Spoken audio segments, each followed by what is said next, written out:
দেখবেন কি, কেউ যদি গাছের গুড়া কাটে, সে হয়তো সবার সামনে এসে গাছের আগায় কি সুন্দর করে জল ঢালে, কেউ যেন কোনোদিন কোনো কিছুই বুঝতে না পারে।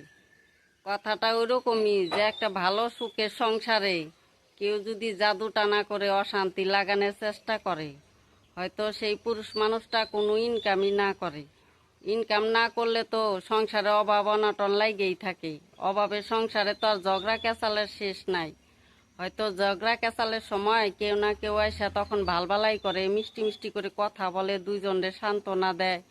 কোনো কিছু খাবার জিনিস যদি মায়া করে দেওয়া যায়, ওই খাবার জিনিস খাইতে হয় না, সোজা ডেনে মধ্যে হেঁচা দিয়ে ফেলে দিতে হয়। ওই খাবার জিনিস খাইলে কি হয় জানেন? ভালো মানুষগুলার এই শত্রু বলে মনে হয়, আর শত্রুর এই ভালো মানুষ বলেই মনে হয়। সৃষ্টিকর্তা তো কারোর একার জন্য না, সবারটাই দেখে। সৃষ্টিকর্তার উপর ভরসা রাখলে এই পুরীতেই সবার বিচার করে, ওই পুরীতে আর কোনো কিছুই নাই। আর একটু ধৈর্য ধরে থাকলেই সবার সব কিছুই কিন্তু দেখা যায়।